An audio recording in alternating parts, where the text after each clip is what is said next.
Let us pray, dear friends. రాత్రి మీకు భయం లేకుండానే బాగానే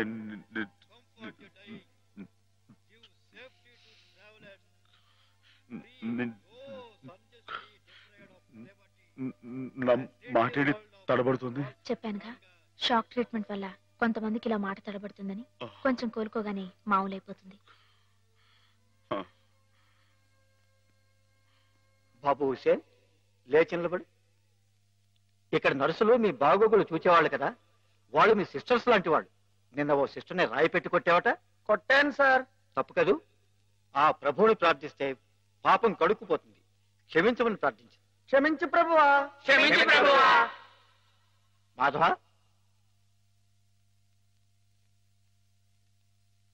ఇక్కడున్న ఆడవాళ్ళు నీలాగే వైద్యం కోసం వచ్చిన వాళ్ళు, ఒంటరి వాళ్ళు. వాళ్ళ మీద అత్యాచారం చేయడం తప్పు కదూ. రాత్రి నువ్వేదో హేమ మీద అఘాయిత్యం చేయబోయేవట. నేను అమ్మాయి గారి మీద అఘాయిత్యం, అదంతా అబద్ధం సార్. ఆవిడంటే నాకు ప్రాణం. అయితే ముద్దెట్టుకో. మాధవ, రాత్రి నువ్వు హేమ గది దగ్గరికి వెళ్ళావా లేదా? వెళ్ళాను. ఎందుకు వెళ్ళావు? అమ్మాయి ఇంకెందుకు, అందుకే. చెప్పు మాధవ, ఎందుకు వెళ్ళావు? ఆవిడ గది నుంచి పెద్దగా అరుపు వినిపిస్తే వెళ్ళాను. అరుపు వినిపించిందా? ఏమమ్మా, అరిచావా నువ్వు?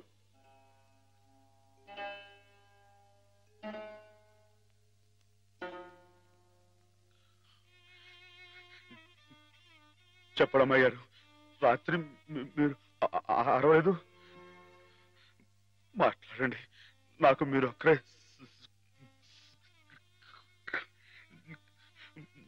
సాక్ష్యం. వీళ్ళంతా నన్ను తప్పడుతున్నారు, నన్ను నానా మాట్లాడుతున్నారు. మాట్లాడండి. నేను రాత్రి మీ మీద ముందు చీరలాగాడా జాకెట్ చింపాడా చెప్పండి అమ్మాయి గారు. కూర్చోండి, కూర్చోండి. వీడే కదండి అమ్మాయి గారు. రాత్రి మీ గదిలో చొరపడి అల్లరి చేయకపోతే నేను వచ్చి అడ్డుకుంది. చెప్పండి అమ్మాయి గారు. వీడిని సార్, వీడు మనిషి కాదు సార్, పశువు. ఈ రాక్షసుడిని, ఈ దౌర్భాగ్యుడు రాత్రి ఒంటరిగా ఉన్న అమ్మాయి గారు గదిలో చొరపడి అఘాయిత్యం చేయబోతుంటే సార్, సమయం నేను కనుక అడ్డుకోపోతే ఆవిడ బతుకు నాశనం అయిపోయాడు సార్. వీడింత ఘోరం చేసినా వీడితో ప్రభు క్షమాపణ చెప్పించకుండా ఏ తప్పు చేయి నన్ను తప్పు బట్టి మీరు పెద్ద తప్పు చేశారు. మీరే కాదు, ఇక్కడ మా ఇద్దరి గురించి తప్పుగా మాట్లాడినా వీళ్ళందరూ కూడా తప్పు చేశారు. వీళ్ళకి ప్రభు ఈ పాపలందరినీ క్షమించు, క్షమించు.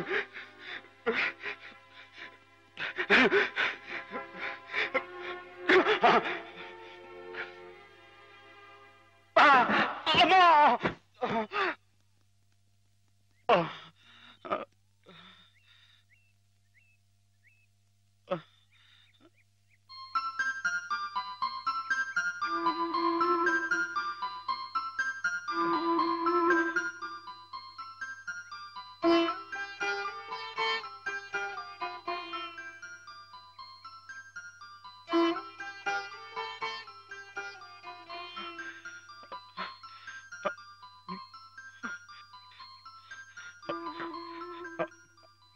అమ్మాయి గారు, నన్ను గుర్తుపట్టేశారా? మన ఇక్కడ ఉండొద్దు.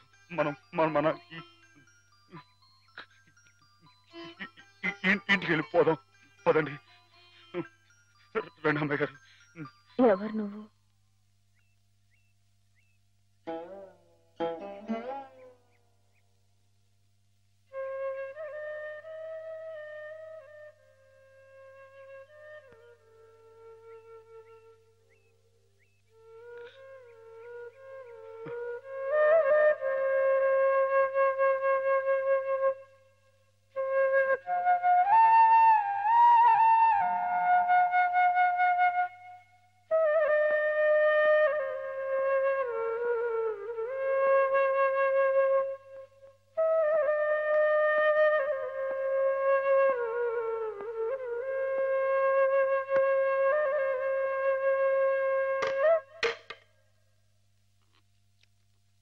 రాస్కెల్, పెద్ద డాక్టర్కే నా మీద రిపోర్ట్ ఇస్తావరా?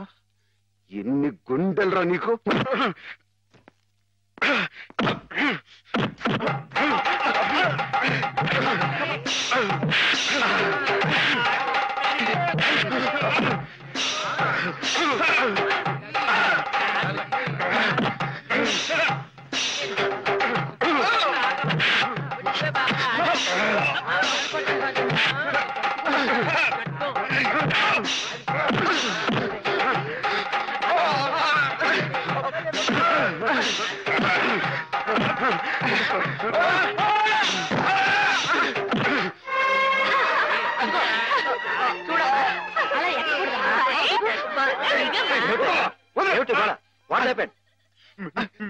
మీకు తన పేరు చెప్పారని నన్ను కర్ర తీసుకుని కొట్టాడు సార్.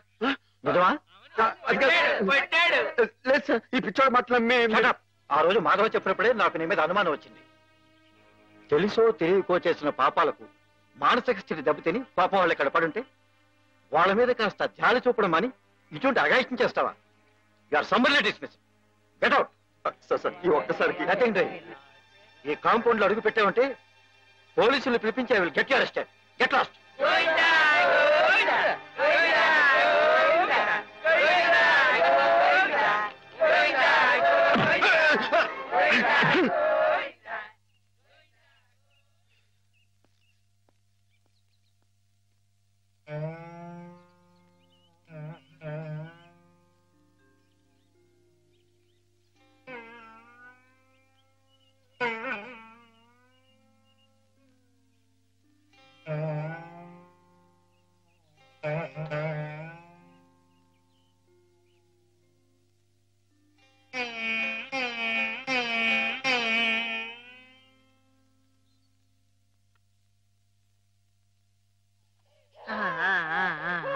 అయితే ఒక 2 నెలల్లో అమ్మాయిని తీసుకెళ్ళొచ్చన్నమాట. ఈ ఇంప్రూవ్మెంట్ చూస్తే అలాగే అనిపిస్తుంది. నమస్కారం. నమస్కారం అమ్మా.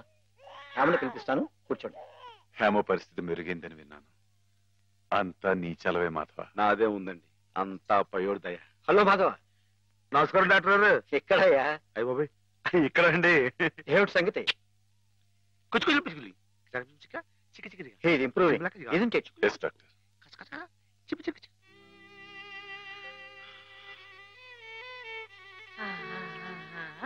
చూడు ఎవరొస్తున్నారో చూడు. ఇన్ని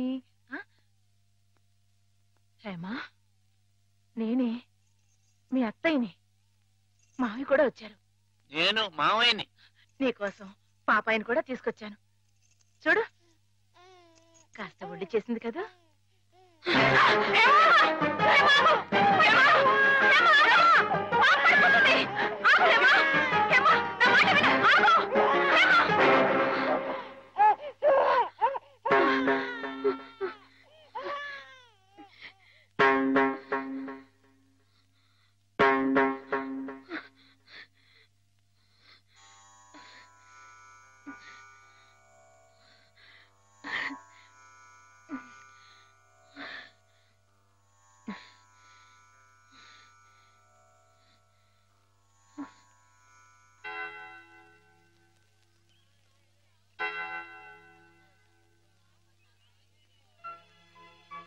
పాపం తెచ్చి నాకు అప్పగించిందంటే తన వస్తువుల్ని తన మనుషుల్ని గుర్తుపడుతున్నమాటే కదా సరస్వతి. నిజమే. మామూలు మనుషుల్లో ఒకరి మీద ఒకరికి అభిమానం ఎందుకు ఎలా కలుగుతుందో తెలియనట్టే ఈ పేషెంట్స్ లో కూడా ఒకరిని చూస్తే అలా దగ్గరైపోతారని డాక్టర్ గారు కూడా మీ ఇద్దరి గురించి అనుకుంటున్నారు. మిగతా వారి ప్రమేయం లేకుండా మీ ఇద్దరే కలుసుకునేలా ఏర్పాటు చేస్తాను. ఆమెలో పాత జ్ఞాపకాలు మళ్ళీ చిగురించేలా ప్రయత్నం చేయకూడదు. నేనే నిన్న సహాయం అడగాలనుకున్నాను సరస్వతి, కానీ నేను చేస్తున్న ఈ చిన్న పని ఆమె గురించి మీరు ఇక్కడ అనుభవిస్తున్న బాధ కన్నానా? ఆ పిచ్చివాడు సరస్వతి ఎప్పుడు అలాగే మాట్లాడుకుంటూ ఉంటారా? మాట్లాడుకోరే పాపం. మరి మాట్లాడుకోపోతే ఎందుకు పెదవులు అలా కదులుతున్నాయి? మాట్లాడుకుంటే కాళ్ళు కదులుతాయి గాని పెదాలు ఎందుకు కదులుతాయి? నువ్వు కూడా కొట్టేవే. పిచ్చి నీకా నాకా? ఓహో, పిచ్చి నాకే. అమ్మో,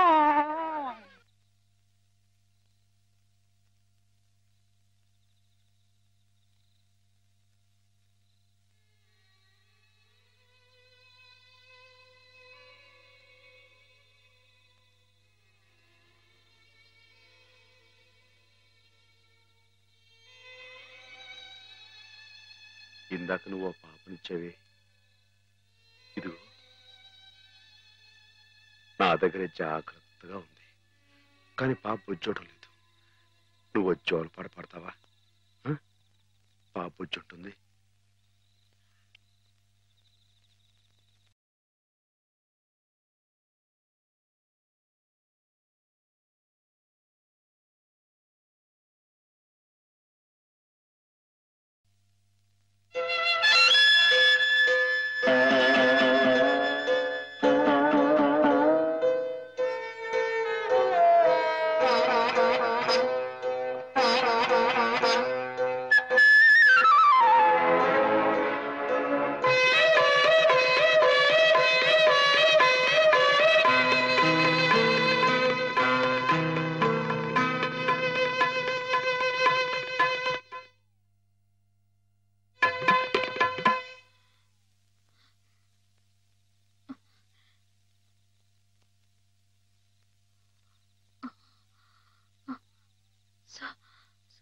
సరస్వతి, హేమా, నేను ఇక్కడున్నానేమిటి? కొద్దిగా ఒంట్లో బాగుండకపోతే ఇక్కడికి తీసుకొచ్చారు. రేపు ఇంటికి వెళ్ళిపోదు గాని. ఇందాక జోలపాట పాడింది మాధవ. మాధవే కదూ?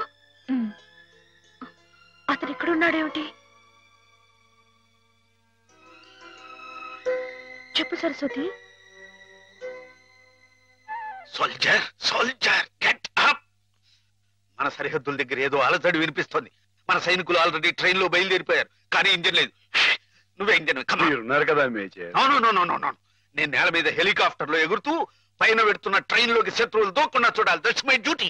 ఏమిటి మేజర్, కింద నేల మీద హెలికాప్టర్ ఎగురుతూ ఉంటే పైనుంచి ట్రైన్ వెళ్తుందా? ఎస్, ప్రపంచ యుద్ధాలు అలాగే జరుగుతాయి. మనం ఏం చేయలేం. కమాన్. నేను ఆ ట్రైన్ ఎక్కి అలాగే వెళ్ళిపోనా? నువ్వు మా సైన్యంలోనే ఉండాలి. అలాగే మేజర్. Thank you. కమాన్. అలాగే.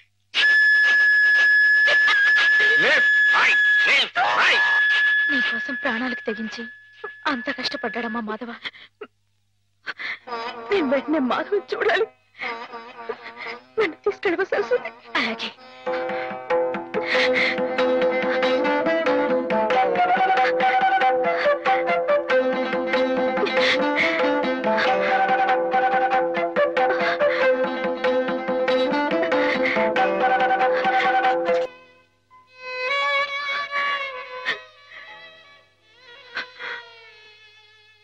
రైలు ఇట్ట ఆగిపోతే ఎట్ట? వెనక నుండి విమానాలు వచ్చి గుద్దుకుంటాయి. చట్టం. గార్డు జెండా ఊపాడు, అందుకే ఆగిపోయింది.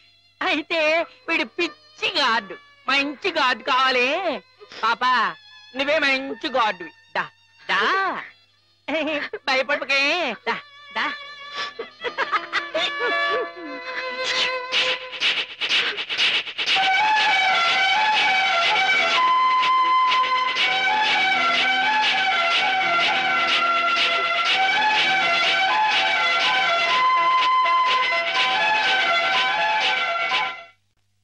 నాన్న, మా పెళ్లికి ముహూర్తం పెట్టించమని సిద్ధాంత్ గారికి చెప్పావా? అవునరా, బావ పోయి అప్పుడే ఏడాది కావస్తుంది. సంవత్సరం తిరగకుండా అమ్మాయికి పెళ్లి చేస్తే ఆయనకి కన్యాదాన ఫలం కలుగుతుందట. మరి పక్షం రోజుల్లో సంవత్సరం రాబోతుంది.